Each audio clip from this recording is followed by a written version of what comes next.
was going to say hi. Hi, it's Jennifer. I was just going to see how long you were going to go. I'm Jennifer. This is Shaman. We're here from Harper Therapy. And what are we talking about today? Today we're talking about how to communicate with your partner. Oh, okay. All right. So what do we need to know about communicating with the partners? So kind of this whole theme of this month is avoiding conflict and how we can get communication back in the relationship. So Gotcha. Kind of when I say is like, have you ever noticed that you feel like you're listening and that you feel like you're being present with your partner, but your partner is You're doing like this with the phone? Or? Yes. Or you're like saying things and then your partner is telling you You're not hearing what I'm saying. Yeah, you're not hearing what I'm saying. So these tools are kind of ways to help you guys navigate when you come across those difficulties. Okay. So the first tool I want to discuss is letting your partner know what kind of listener you're looking for.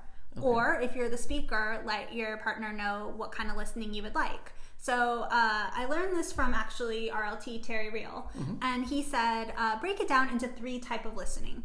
So the first one is more empathetic, reflective listening. So this is the type of listening where you're looking for your partner to validate your feelings, sit there and listen to it. Not fix it, right? Not fix it. No advice giving, no relating, just being an ear to be there as support. Which, if you're like me, that's like the hardest kind of listening to do. It's like, you just want me to be here. Yes. Generally, it's harder for men. Right. And right. men think they are listening when Right. women are like, that's not what I want. So the second type of listening is the one that men usually like more, is advice giving. Because they like to mansplain. What is it? Mansplaining? I think it's because men generally like to be like, if there's a problem, let me give you tools to fix it. Right. That's Well, I mean, that's kind of the analytical, okay, you got a problem, I'll fix it. Yeah. Yeah. But you're not really want that. No, you don't always want that. But if that's kind of what you're looking for, then you can tell your partner, hey, I want the listening of where... I've got a deal for you today. I want you to actually listen the way you want to listen to me. I mean, probably be very excited if they're like, Right. Great. So example of this is if like your partner's talking about, God, my friend, like she was mean, she's been ignoring me. And then you could go and be like, oh, well, have you tried this with your friend? Or have you tried that? Right. Let me fix your problem. Yeah.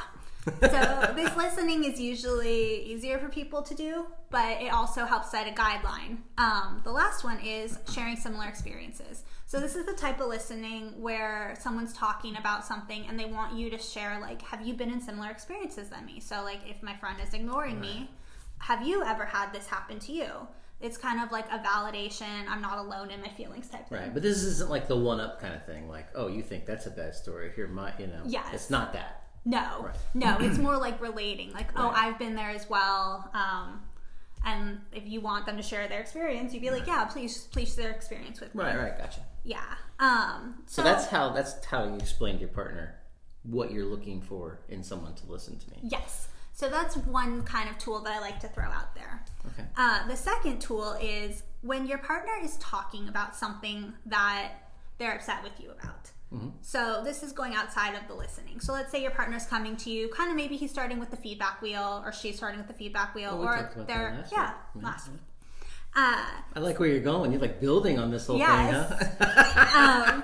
So if your partner is coming to you talking about something that happened that they're upset about, this is not the time to also mention what you're upset about. Right. Because what will happen is that you guys will just be like building on top of each other and no listening is going to happen. Right.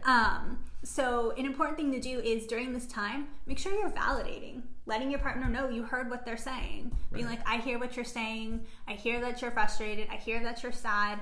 Using more of those feelings language during this time. So like completely, I hear you saying, like that's like a complete acknowledgement of, yeah, I'm hearing what you're saying. I hear you saying this, or you're sad, or you're lonely, or whatever it is. Yes, exactly. One problem at a time. And is the listener yield, don't defend. Don't go into defense. Acknowledge, like, okay, this is something that I might be doing. Right. And maybe even take a pause in a second to kind of take that in. Yes. Like, oh, instead of like lashing out. Yeah. Yes, exactly. Right. And so if you tend to start talking about what's going wrong, your partner may start feeling like you're being selfish. Right. And then in effect, you might start feeling that they're being selfish because you're like, wait, why aren't you listening to me? So it's kind of like everyone gets their turn. Right. After your partner feels validated and heard, then you can mention your thing. Right. So like I said, one person at a time to discuss feelings. Sure.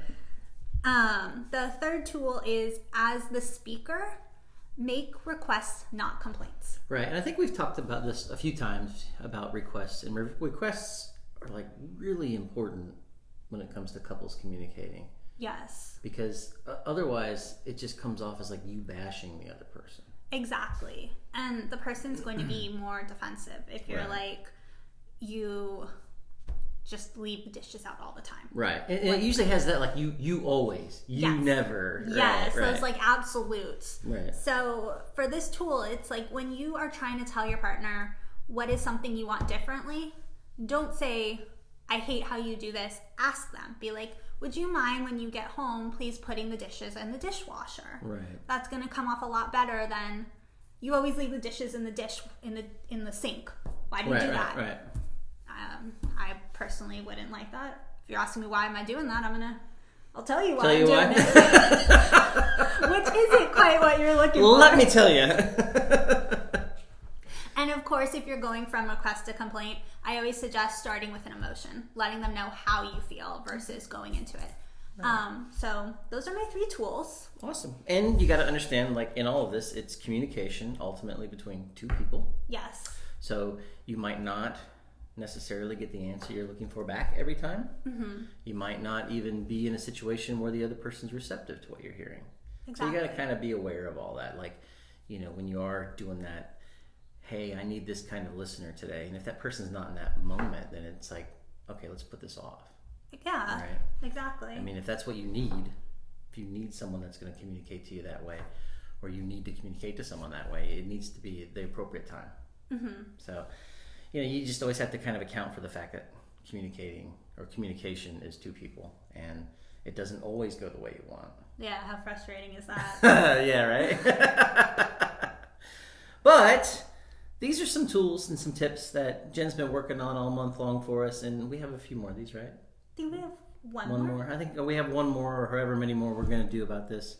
And if you've noticed, she's kind of building on this stuff, but it's really good stuff when it comes to relationships and how we communicate and how we relate and how we can work through conflict and struggles and how you can kind of get on a healthy path in a relationship. And these are all tools that Jen is like a professional in helping you work through in your relationship. And they're things that when we asked Jen to start sitting down and putting some of this in place to talk about, it was like, what kind of things do you normally see in your sessions? So this is stuff that we like she sees all the time. Yeah. And these are things that you are helping with all the time. Yes, exactly. These tools are things that I talk about a lot in session, and they follow themes a lot of what I see couples coming in with and struggling with. Right. So if you could use some help and support in this, you can give us a call at 813-434-3639. Bye.